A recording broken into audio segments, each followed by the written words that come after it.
Thank you and welcome back to Race Industry Week 2021. So now we are on for something very special, right, Mr. Heiner? Yes, indeed. I think this is a moment I've been waiting for to remember two of our great friends. Absolutely. So this is about a celebration of life. We're going to be celebrating John Kilroy and Robin Miller. And we have a few people that are going to be joining us, correct? Yes, we are. And I think these are people that knew both people we're talking about, John and Robin, but also in some cases very close to either John or Robin. But I can't help but smile when I think of both of these guys. They were such great friends and such great human beings. And so if it's okay, Paul, Joe wanted to participate, but Sure, absolutely. he's running a show as well, so he can only be with us for a few minutes at the beginning. So what we're going to do is let Joe share, because he has some stories about both. And so why don't you go first, Joe?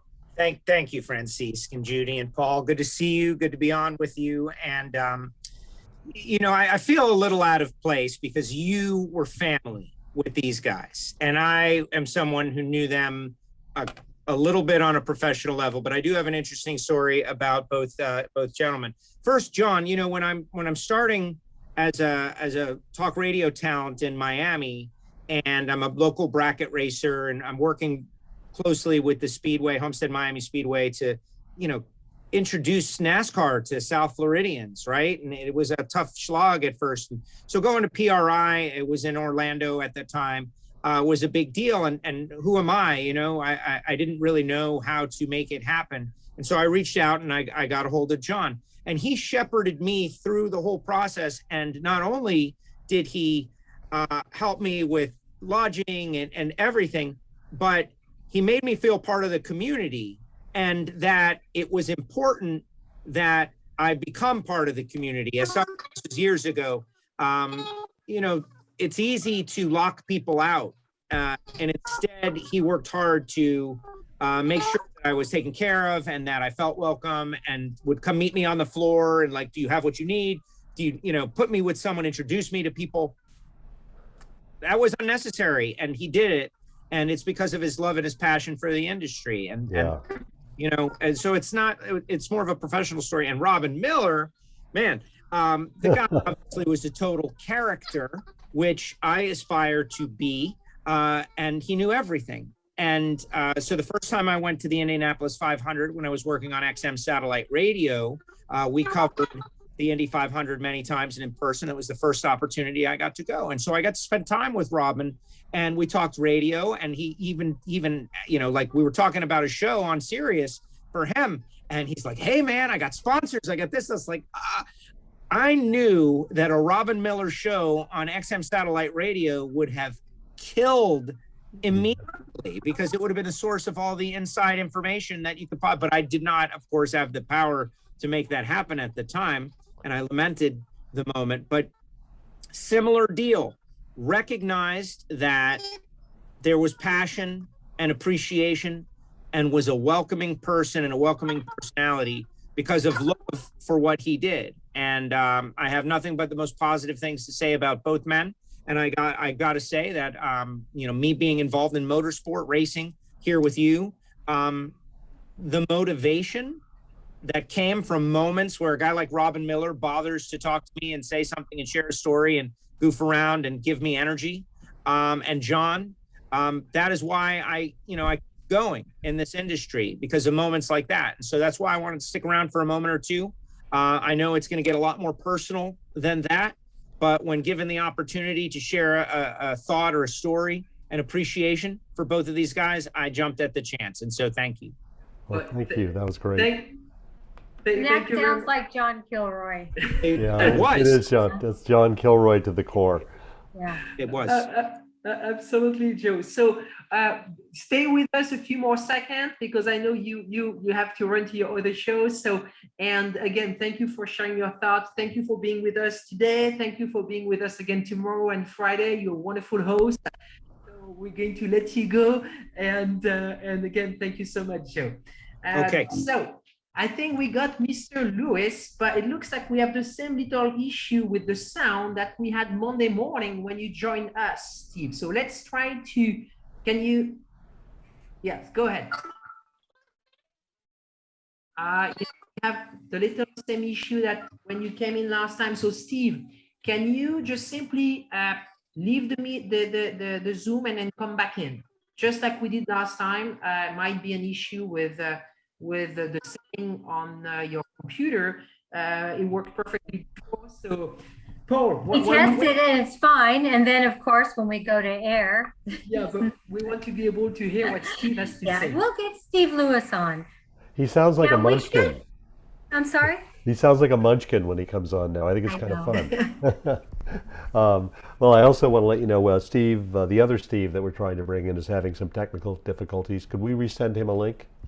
Yes, so Reed is working on it as well, and Okay, we're great. going to bring them on. So do you want to share a little bit like kind of the idea we had about this event, Paul? And Yeah, sure, absolutely. I think that one, we all want to say a little bit about John and Robin, who actually knew each other and had respect for each other, and I think they appreciated each other. But at the same time, we all owe a debt of gratitude to both of them. But we know many that might be in the audience or on the chat would also want to say something as well. So if you want to raise a hand, please do so. If you want to join in and say anything about your personal experience with either gentleman, and we'll try to accommodate you so you can be pulled into the chat if you'd like to.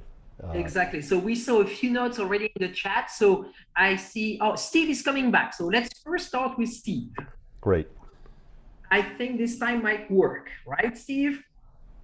And so hopefully, good evening, Mr. Lewis. Does it work? Yeah, yes, we're back. Yes. I don't think so. Yep. It always work on the second time. I don't know what happened. We see you. I don't have video, but I guess that's okay. Yeah, you are on video. Yeah, we can see you. I can't see you. Yeah, we got to turn your camera on. Well, you're there.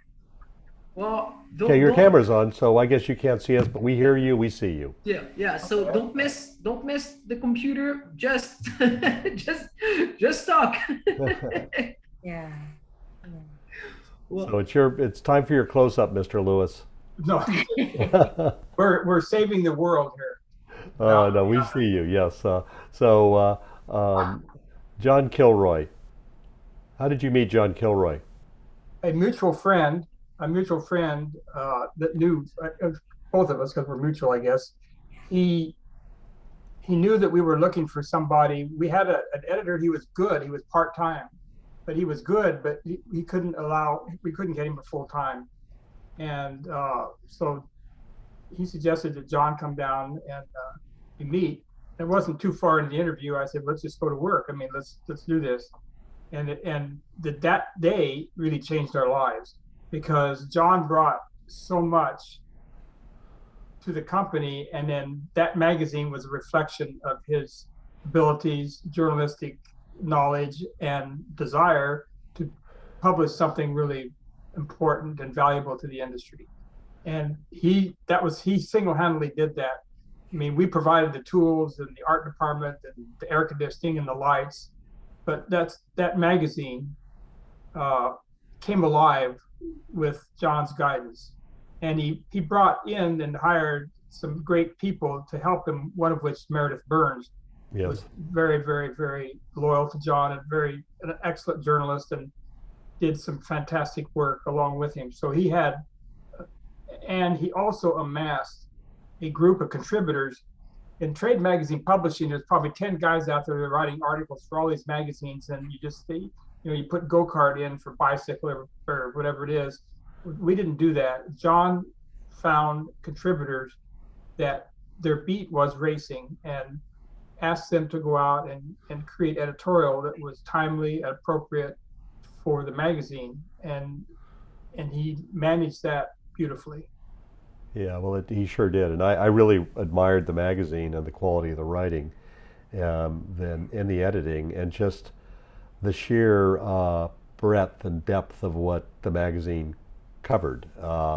it was hugely impressive. And equally impressive was John's good character and good humor whenever I was around him. He was just a very nice person to know and be a friend of.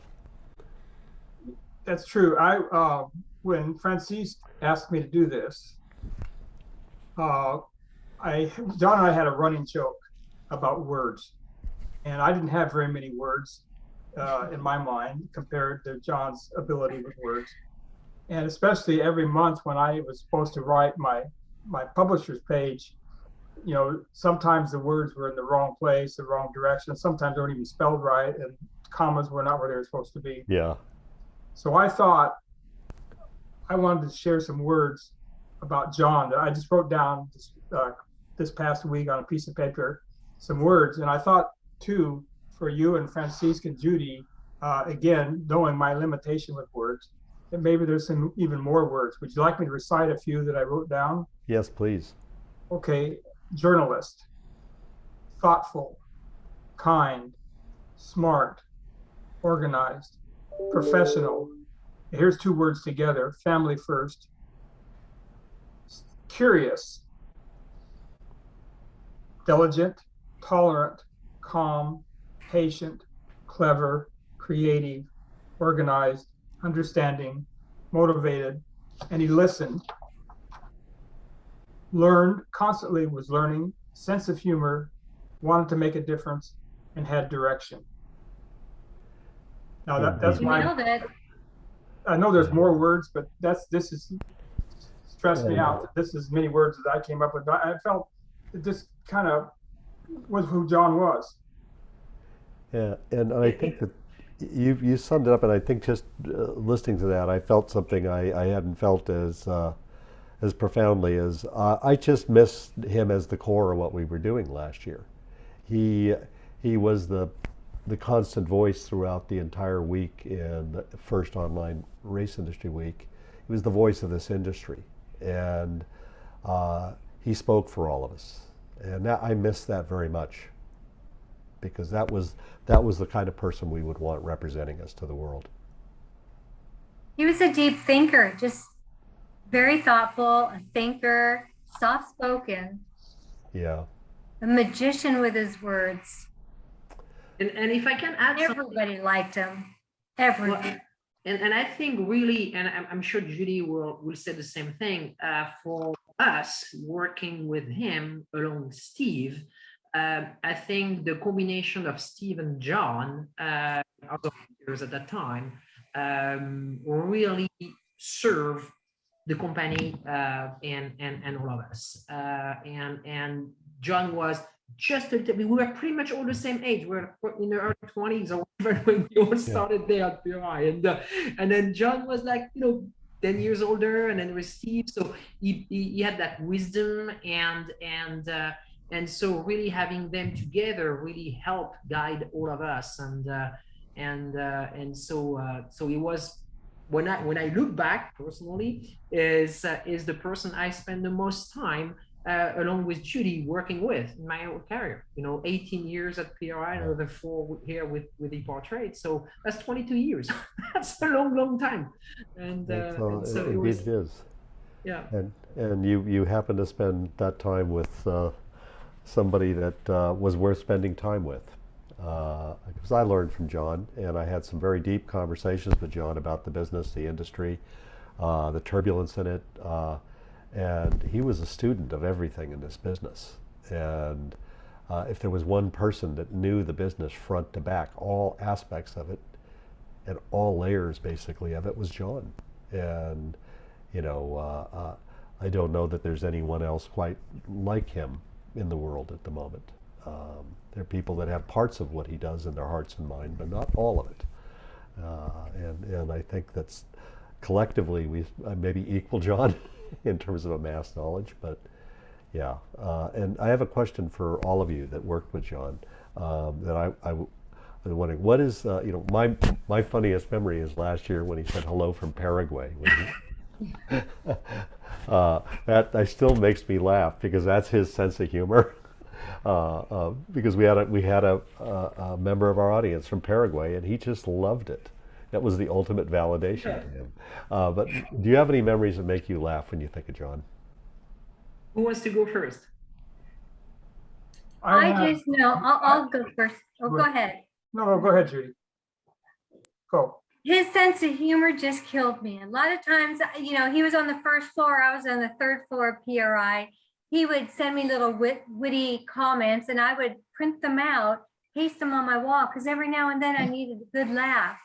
I mean, I would walk out of PRI after a full day on that show, and I look at him, and I'm just all, I am out of words. Just out of words. I mean, he was just so clever, funny, and a lot of people don't know that. Yeah. Because they saw the business side of him, but yeah, serious side. boy, just witty. And then I really learned, Steve, I don't think you know this, when he downshifted and retired, as he said, he really was a true hippie, a poet. And I just learned another side of John that I never saw. It was always business before. Then I saw this poet and a rock singer. Yeah, there you go. That's pretty amazing, isn't it? Yeah, he would belt out a song. I love it. I love it. Couple quick little stories. When we came to Orlando, we got the idea to promote these sprint and midget races at Orlando Speed World, which was barely a racetrack. But it was a racetrack, but was one that was sort of in decay. And I was petrified because the grandstands could hold about 5,500 people, and I wanted to make sure we filled it up. And John, we worked together and came up with some ideas. And about 8 o'clock at night, when the buses were bringing people from the PRI show out to Orlando Speed World, and each bus probably had 50 or 60 people on it, the grandstands were already full. And he looked over at me and he said, "Steve, I think we did our job too well." In other words, we had more people in a place by far. And yeah. And another moment was I went to work pretty early, and when we got connected with Smokey, he made his calls early. So I was there at the office one morning, must have been just around 7 o'clock, and it was Smokey on the phone. And he told me, "Steve," he says, "next year, or no, he says this coming year, it's going to be the 50th anniversary of the small block, of Chevrolet small block." Yeah. And he says, "and we have to do something about this." And I said, "Oh, I'm fine. What are we going to do?" He said, "Well, we got to do something. It has to be big. And we have to have every engineer that worked on the project, including Zora Arkus-Duntop. And we have to have this at the Columbus show. And I expect you to do it." And he hangs up. And I think I went to about 5 shades of white, and John happened to be there, and he walked in. He says, "Are you okay?" And I said, "Well, I don't know." I said, Smokey just gave us this command that we're supposed to do something, and I just have no idea. And I told him what it was, and he says, "Let's get to work." That was all he said. Let's get to work. And that evening was one of the finest moments that I've ever witnessed. And it was 99.9% John. He put that together. And it was something very special. And we did not have any help at all from Chevrolet. In fact, the only thing that we got from Chevrolet on that was the engine number 0001. And 16 hours before the evening, we got a call, and they said they couldn't move it off the dock because there was a union problem. So we sent Jimmy Pinkley up, who worked for our race team. He rented a van. He drove up from Columbus to Detroit and got the engine. But that evening was it was written by John. It was orchestrated by John. And I think it was one of our finest moments. Absolutely. And well, when Smokey calls, you got to pull it off, though. Yeah, pressure. Yeah, a pressure from above. Oh, wow. Well, I'll share a little story about John. For me, not only he had the greatest humor, but he always had it at the perfect time, the perfect moment. And so little short story. So, and then after that, we said that if you want to come on with us and share a little story, raise your hand on the chat, and we'll see where you are, and we'll bring you on, and you can share your little story. And I think Jake Kilroy is with us as well, John's son, and wanted to say a little word. So my story goes back to the UK. We used to go to the UK once a year with John, and one of our first trips there together, as you all know, we drive on the wrong side of the road in England. And so when you're on the big freeways, that's not a problem. But when you go on the small little road, it becomes complicated. So we went to visit a company, and then we were so impressed that we were talking about it. We got in the car, and the next thing you know, in a tiny little road, we're on the wrong side of the road, and here comes this big, huge truck in front of us. And, oh shit!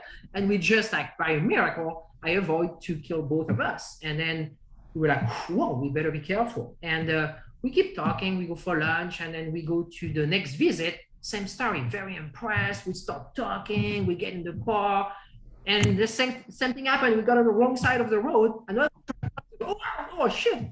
And then John looked at me and said, I think we just had another oh shit moment. And that became like a tradition. I think we had an oh shit moment. And that things stayed on with us for many, many, many years. So every time we got to worry about that little things, that was the John statement. So well, I'm glad you survived those two oh shit moments,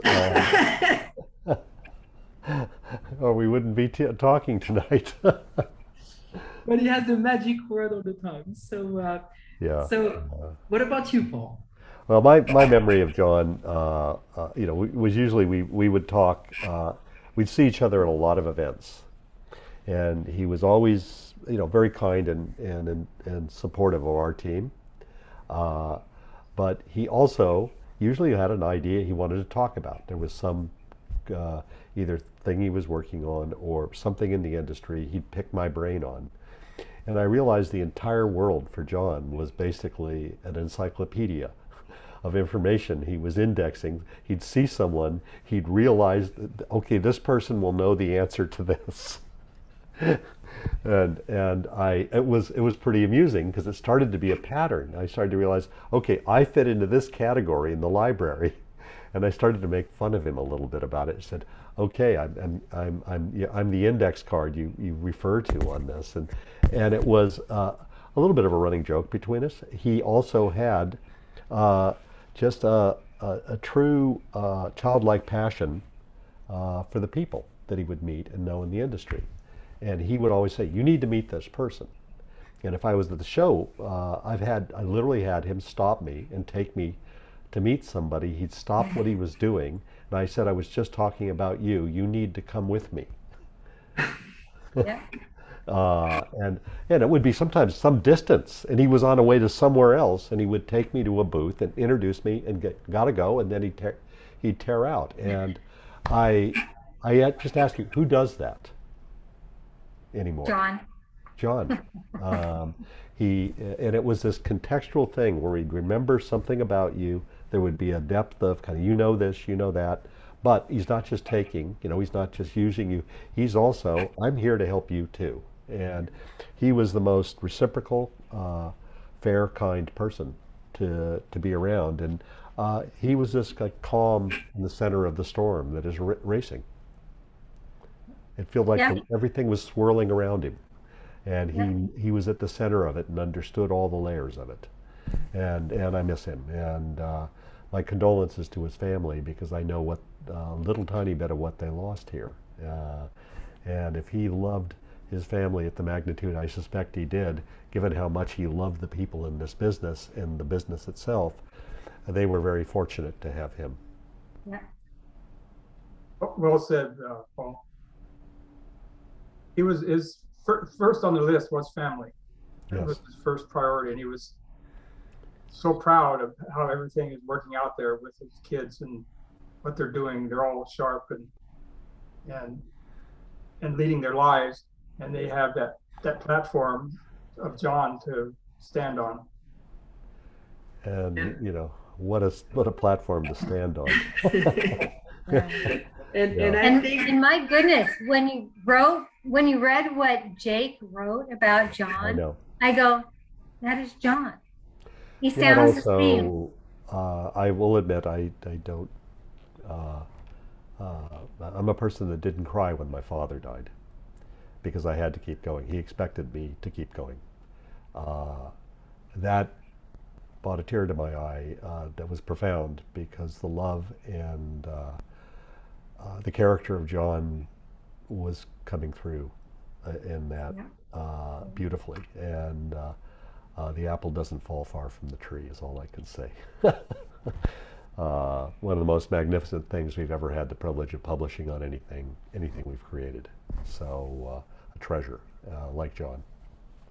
and I think Jake is trying to join us. I see his name popping up, and he wanted to say maybe a few words. So I see Jake on the screen here. We're going to ask him to unmute, but he came in once or twice, and hopefully the connection is working well. But so we'll wait a few more seconds, and then through the as we were saying earlier, we see through the attendees here some very familiar name, and so I see Doug Stokes there. I see Dean Case. I see And Dean has sent some nice messages through chat. So we want to make sure we read some of the chat messages. Exactly. So Jake, if you're there, we can see you. We can see you're connected, but it looks like you're on mute. So if you want to participate, just simply unmute and you will be live with us if it works. And if it not, then we can use the chat button as well. But I see John Schwartz on here from 88. John Bickford. Exactly. So and Paul, we got also a message from our friends in Indianapolis, and so there is again is having a very difficult so is having a challenge to come in, but it said that he would like to share with us some pictures of Robin. And so I have Reed here, a producer that has everything ready. There we go. So. Oh, I love that. There's Robin and Steve Shunk. They're both fashion icons, as you can tell.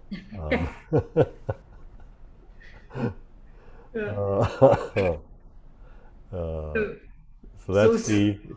These are all places. So that's Steve there, but these two were pals and dear pals. Steve handles PR in the motorsport space for Borg Warner, and I think they were pretty much inseparable, and they were a dynamic comedy duo as far as I was concerned. And Steve is in a restaurant right now. He was trying to connect with his phone, but it's not going through. So yes, and he's out with a group of friends that would get together on a very regular basis, I believe weekly, at this restaurant with Robin. And they're all out having an evening out in Indianapolis, as Robin would want them to. Robin didn't break this chain. As long as he could, he continued to do all of the things he did with his friends. And they miss him and love him as much as we do. And in case you hadn't noticed, in our world, Robin was the life of the party. He was the kid always causing trouble in the back of the room, but he was also a hell of a lot of fun. That's what, to me, when Robin got back into being more involved with IndyCar and the spokesperson with his broadcasting, I actually feel the viewership must have come in to follow that, because when Robin went up and put a microphone in front of someone, you listened, because he asked good questions.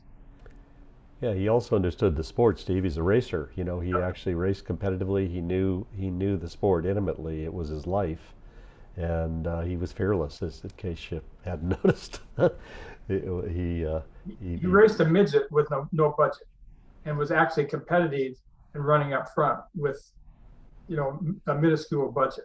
Yeah, and he also raced a Formula Ford the same way, and he just understood racers, and he spoke for all of us, and he spoke for the audience. I think the thing that one of the last conversations I had with Robin is he didn't want us to lose the mailbag that we have on racer.com, because it was important to him that the audience, the people that we work for actually, have a voice and are heard and seen on our platforms. So God bless him for that, because we're doing that again in his honor.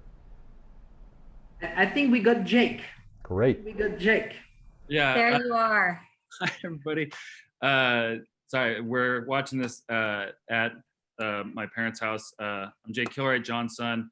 I truly can't thank everyone enough in the racing industry. It means a lot to, I'm watching it with my mother, who brought a box of tissues to this. Truly though, my dad spoke at the racing industry and everyone within it from every corner with the deepest respect, the most enthusiasm, and truly, in some ways, kind of like another family. And it's an exciting job for someone to have, for a father to have. Anything involved with racing, it made me seem like I was son of one of the coolest guys around, which is not always what a son feels about their father's work. And so the biggest things to me were coming to visit the PRI office and getting to see magazine in development and get to meet these wonderful people that were kind of like mini celebrities, and then actually to go to the races was truly like one of my favorite moments of childhood. Met a fantastic number of characters, and just wanted to say that the outpouring of love and respect for my father in the last 2 months has meant a great deal, and just it only further proves everything my dad ever said about the people he got to work with. So. Wow. Thank you, Jake. We were truly like a family there. Truly.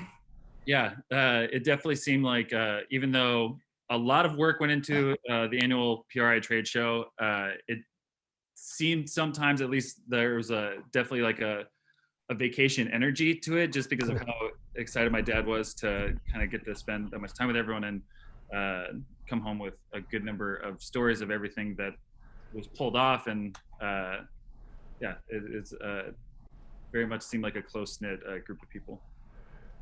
Yeah. And the tribute you wrote, Jake, was magnificent, and the amount of comments, and we sent a lot your way from people in the industry, were absolutely unbelievable. And yeah. Thanks to Francis and Judy, my inbox has been filled to the brim with truly lovely messages from every corner of the industry. It reminded me just of like how many people wrote those to Francis and Judy to pass along, that like when he would come home from these business trips, we'd always kind of ask him like, are you kind of like a big deal where like you have to go like these? And it's like, yeah, here I'm just dad, but there I'm like I'm somebody. So That's him. to get all these messages kind of it's fun because it shoots me back to those moments of just how big of a deal, and it's to hear all these, to see them in the comments, to hear from all of you that it's cool to know that someone you relate to actually is like a big deal within outside of your family, because you treat them like a big deal, and then to find out that they have like kind of an influence and an impact is a big deal to us. Dave, your father was a big deal, and he was. And here's a little story about when he knew he had this uncanny timing and knew when to say something when it needed to be said. And we were in a meeting with Smokey when Smokey had this idea, we want to have an industry roundtable, and we kind of nodded. And then he started naming the people he wanted on the roundtable, and we got up to about 40. Smokey just, we want this guy, he just one by one. And John suddenly put his hands up like this and said, Smokey, we're going to have more people around the round table than we're going to have in the seminar. We need to maybe have 6 or 8. not 45 or 50. But he calmly put his hands up, and he said, "Smoke." And then that's one of the few times where I saw Smokey even kind of, stand up and take notice of that maybe 50 people around this table on a stage somewhere would be a few too many. But John I was sitting there trying to figure out when are we going to get too many, and John just very calmly, and he was always calm in those situations, and I always got a kick out of that. Oh, absolutely. That's funny. Oh my God. Well, there is now I'm remembering. There is also one thing that John did incredibly well is he made things it look easy. Okay, everything he was doing, it looks like it was easy for him, but it was actually a lot of work behind. He worked pretty hard, and one of great memory of John is we were in France for the 24 Hours of Le Mans, and we were invited to do a presentation in front of a big group of companies, and there was like about 40 speakers on that table, and John wanted to, because it was in France, do a speech in French. So he wrote, a great speech in English, asked me to translate it, and he said, "I'm going to read it in French." And then we travel. We spend 1 week traveling around France in Le Mans, and etc. And then we are in that big meeting, and so I was first, and I do my blah blah. I introduced John, who was the big editor of the big PRI magazine. We're talking about 2007 or 2008.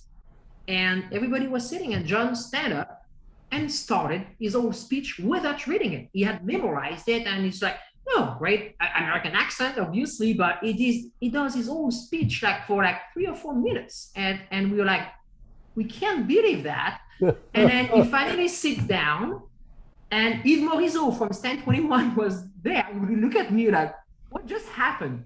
So here's the best part. Then the meeting goes on, and then there's a coffee break, and everybody rushed to John and start talking to him in French, blah blah blah blah blah blah. And he's like, no French. And we had Mario Andretti on today. Okay, there was the Mario Andretti of France at that meeting. His name is Jean-Pierre Beltoise, a very famous French Formula One driver, and he was there. And he was shocked. He couldn't understand how the guy did a speech in French and couldn't answer simple questions. So that was John. That was. He would challenge himself like that, right, Jake? He would give himself challenges.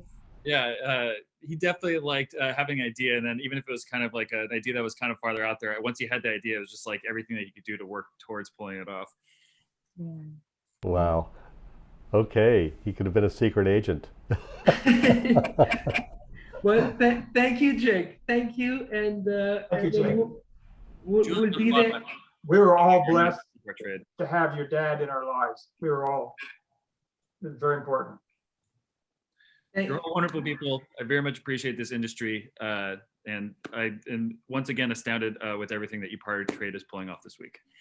Thank you. Well, thank you. Your father was part of this. He helped us launch this company. Absolutely.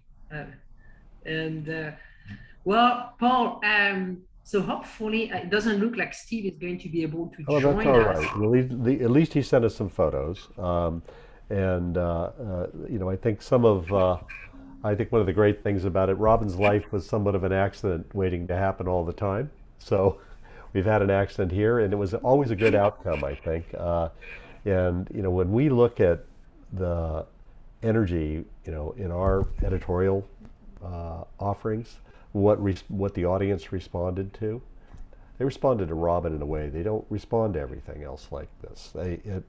There was a direct relationship. Robin spoke for the racing fan, the pure racing fan. He was a voice of the person that loved this. I think his most enduring relationship beyond his own family was his love affair with his business. And I think at his memorial, I said Robin's life was a love letter to the sport. And even when he was critical of it, he came from a place of loving it and not wanting it to fail or be damaged or people to damage it. And even those he took issue with would respect him, and in the end care for him and take care of him, do whatever they could to try to help him when he was challenged medically. And I have to say that I had particular respect for Mark Miles and Roger Penske for leaning in as they had for a number of years now, since Robin's health challenges were diagnosed.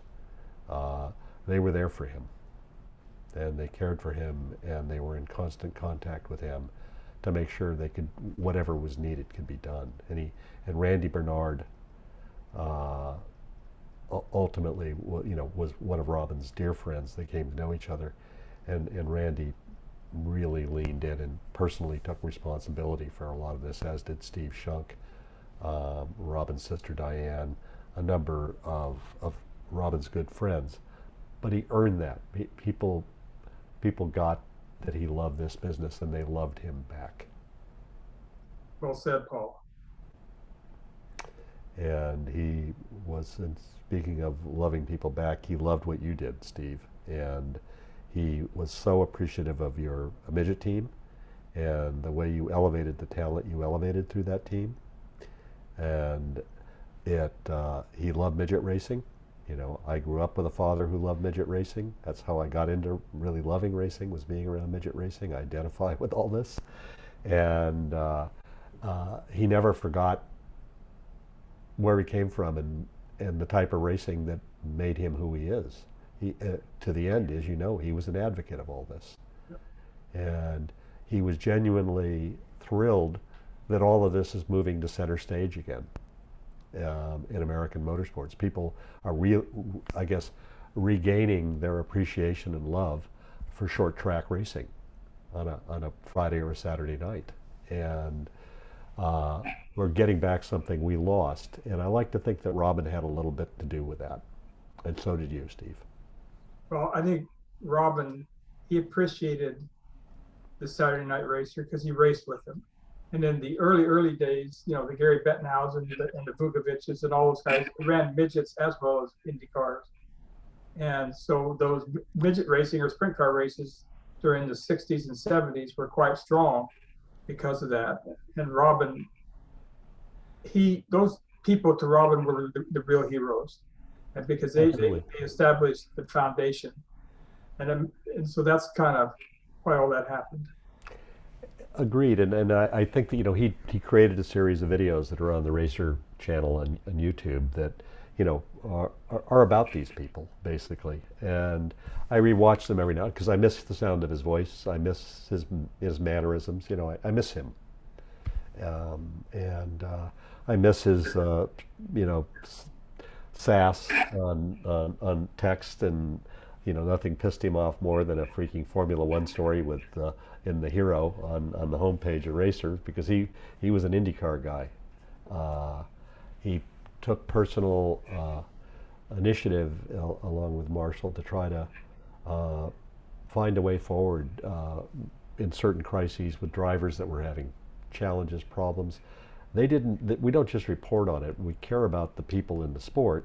And Robin was particularly busy behind the scenes trying to help people, trying to make their worlds come together, connecting dots, mending fences, doing all these things that you don't know sometimes that people in Robin's position do. I know Marshall does this to this day, and there are people among us that hold the world together. Robin was one of them. There's a void in the universe without him, and I don't want us to be sad tonight. I want us to be glad he was here for as long as he was. But I also want us to recognize that others will have to step up and step in and do what Robin did.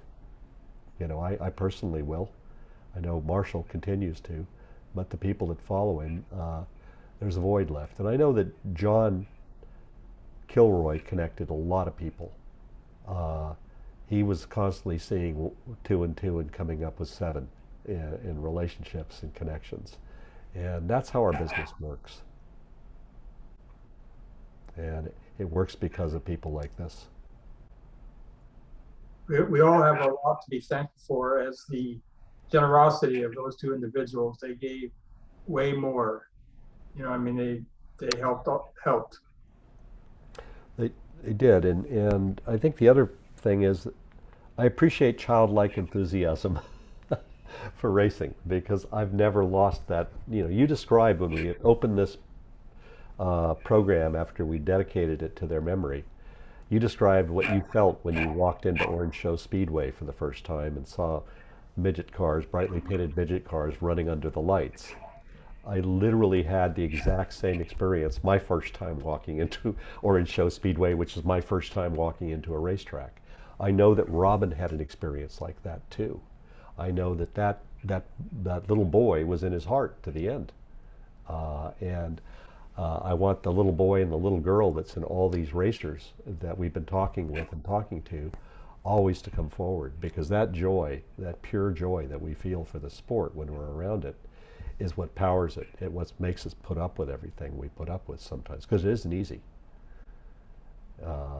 But there's a reward that I would see often in Robin's eyes. And watching Robin work on deadline after the Indianapolis 500 in 2016, the 100th running, and watching Marshall, Mark Glendenning, and Robin just kick ass on all the content, all the stories. They were on fire. And I just sat back and I looked at all the other websites around the world reporting on this race, and I just watched them lap the field as the stories were posted. And the emotional content in those stories, especially Robin's, will stick with me for the rest of my life. And I'd look over my shoulder, and there they were sitting still typing until it was dark, putting out more and more content. And that's who he was and what he lived for. Yeah, he wanted to share this world with his friends. And he did a good job. Yeah, and I see from these comments that that's appreciated. He treated the audience that we all value so much, as he had to tell them what happened and how it happened and tell them the truth. Paul, there is a question from Dean Case. Do you want to take a look at it and share it with the audience? Yes, it's the which question, because I think we see a couple of posts from Dean. So here is the message from Dean. There was a joke that Robin had written an honest biography on AJ, but was waiting for AJ to die, as it would kill Robin if it was published. Any truth that Robin had a book in the works? I don't know that that's true, but I love the idea of it. That's pretty funny. I don't know if that's true. I don't think I have any knowledge of that. But I just, again, I love the idea of that. And my regret is Robin didn't write more books. My regret is that Wind Tunnel couldn't go on forever. But I just the thought of that's going to make me smile for a few weeks. Thank you, Dean, and also want to signal out Dean too. You know, Dean is a person that has been relentless in advocacy of young people, the SAE. He has an eye out for talent. I know that he had a good friendship with John Kilroy. Both of them cared about the generation coming up, wanted to do what they could to help them. So did Robin. Robin always had an eye out for new talent, new people coming in, and he was not a territorial person. He would actually help people just like John would. And we need a little bit more of that these days, don't we? Yes, we do. Yes, we do. Yeah. There is a message from an old friend, Rob Heiner. I'm going to read it because Rob sent it to the panelists, so not everyone. Rob worked at PRI. Yes. Was a pleasure and honor working with John at PRI for 20-something years. Had a lot of fun together over that time. Many might recall that PRI would feature a model on the cover of our annual buyer's guide. I do. John would attend the photo shoot and often stand in for the model during the shot setup process. John had a great sense of humor and would get some fun photos of John playing around in front of the camera. Used to tease John by sending him cover proof that to review with him on the cover. He was always terrified that we would run his cover by mistake. John was an awesome guy and will definitely be missed. And I remember the story, Rob. I really do. Oh, that's funny. Yeah. Well, people don't realize how fun publishing actually is. Or how terrifying. It is both. But the thing is we make a dent in the world. We leave something behind. The story of our life and our work is recorded. There's something visible that we've done. And all publishing is a conversation with the rest of the world. And I feel so fortunate. I had conversations with these two, having a conversation with the worlds I care about. And you know, I wanted to say one last thing about both of them. Is, you know, how many people do you know that you, when you lose them, that you're glad you knew them, but you think of things you want to tell them and share with them constantly, and you're just up against that wall of they're not there anymore. And throughout this process of getting ready for this, John was constantly, I wish John, you know, oh, John, oh, and certainly with Robin, that's a daily. I still have to fight the urge to copy him on emails because the reactions were always well worth it. And I think that there'll always be that a little bit of a hole, in especially with this process. I hope that goes on forever with Online Race Industry Week, because John is always in my memory and my heart at the inception of this. You know, he's part of that creative process that made this happen. He was part of the ideation of all the things we did and that we're doing now. And with Robin,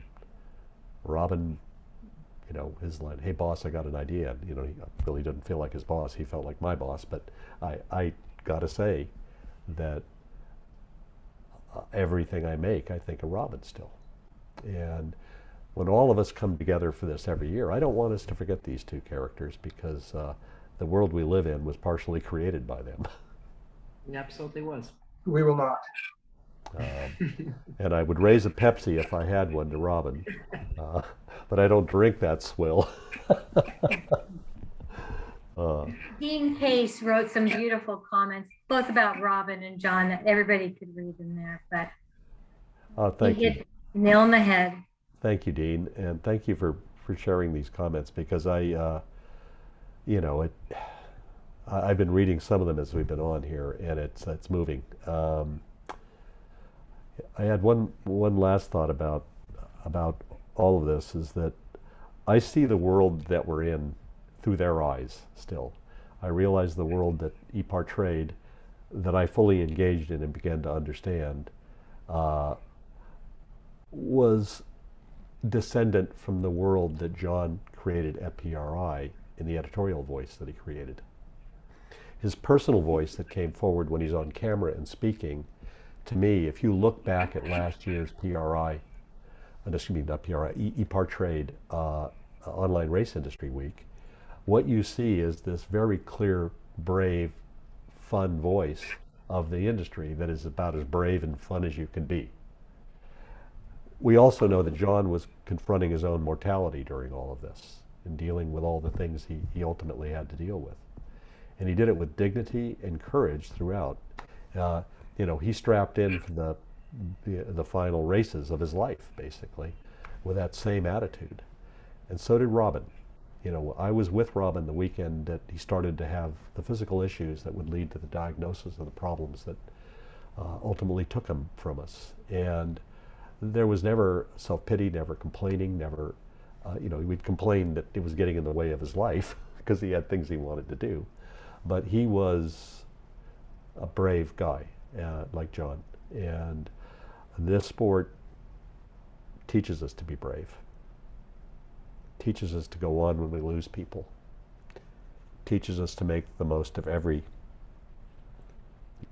moment we have. Well said, Paul. And John's always been so thankful for Yeah. the life he's led and his family. You'd always say that. Yes, and he said that to me. And I think that I'm tonight I'm particularly thankful to have known these two guys, because the moment we're in right now wouldn't exist without them.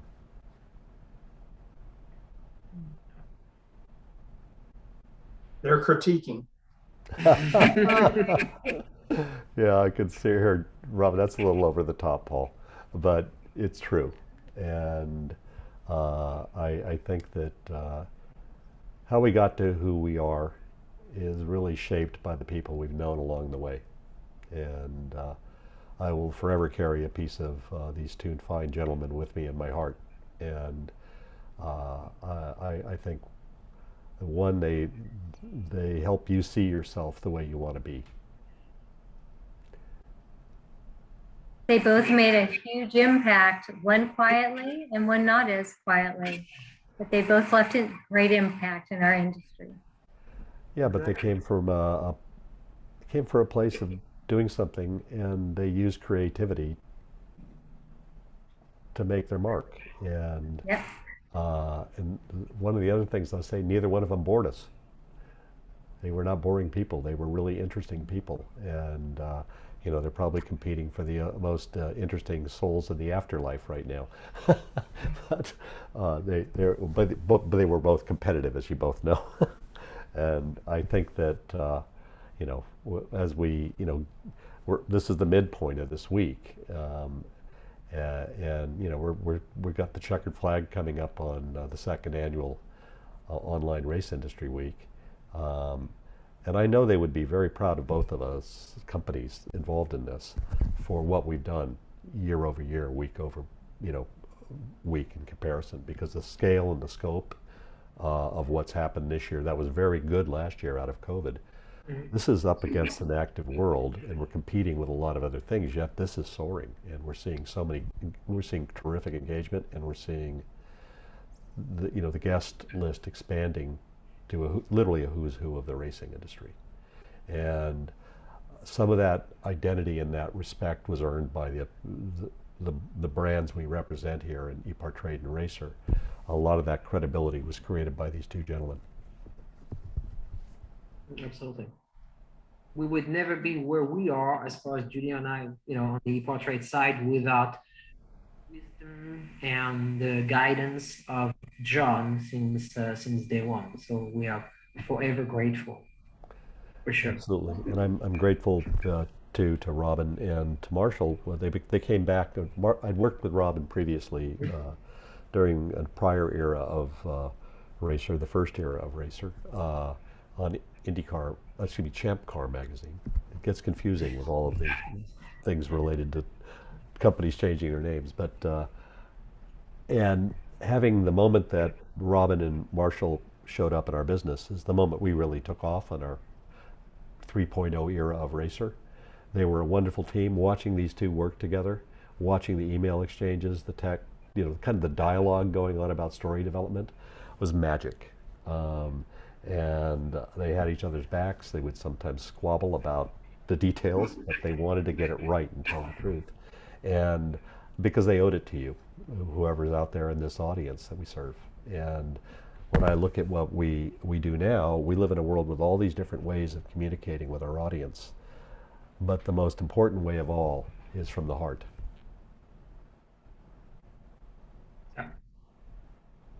And while you mentioned Marshall, I think he carries a lot of, you know, Robin's heritage, if I can use that word, because he has a way of engaging with people. Just yesterday, his interview with Zach Brown, it just makes people. It was unbelievably good. Yes. And so you're so lucky, and we're so lucky to have, you know, the opportunity to work also a little bit with Marshall, and I think that's what we need to continue doing. You know, it's just keep moving, keep running, keep racing, and that's until the checker flag. Yes, and you know, we're getting near the checkered flag here. But one of the things that when we would lose someone, you know, during the time I worked with Robin, we were unfortunately lost some racers that we all cared deeply about, and Robin was the wise one who had been through it and lost some of his very best friends. And some of the things I learned about Robin that helped me understand how to process losing people that you really care about. Helped me in losing Robin. You know, one of the things he told me is we all go on, we all race on. And you have to keep going. And it, you know, he had to show up at a racetrack to do his job again that day, the next day, in losing these people that he shared the road with, were out in the world with. And I think that it's a hard and lonely business, but he chose it and he accepted everything that came with it. And for us that work in this business, it's important to know someone else effectively emotionally survived that. And racing is a great metaphor for our overall lives. You know, live your life bravely, live it fully, always keep going forward to your future.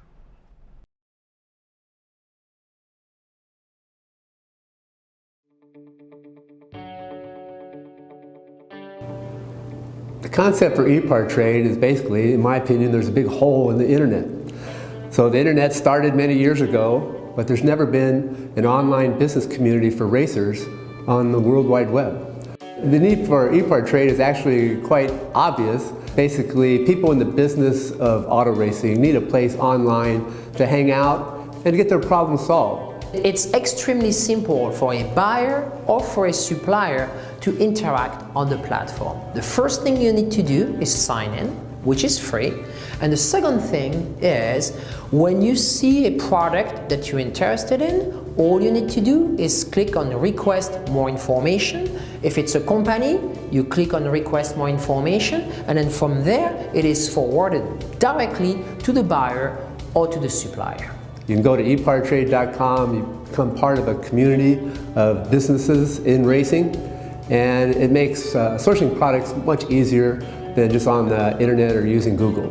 At EPARTRADE, there is no e-commerce. It's literally a connection just like at a trade show. So now, any time of the year, a buyer could reach out to a supplier through an email. More than that, it's a place to go just to keep current every day. So it's a good place to start your workday in your racing business or in your offices of your professional race team.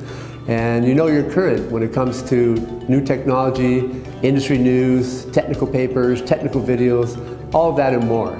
We're not looking for a million hits per day. All we want is people who are really the volume buyers of racing products in the racing industry to be part of the little world of EPARTRADE. We have racing businesses participating from around the world.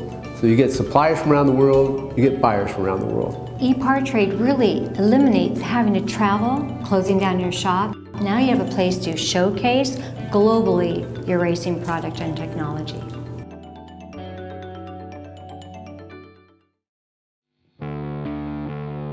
There are two types of people, racers and everyone else. Racer magazine is for those who believe that racing is a way of life. Racer embodies the excellence that defines a sport driven by passion, courage, and ingenuity. Get 1 year of both Racer's print and digital edition for only $39 with instant access to our entire digital issue archive. Subscribe now at info.racer.com.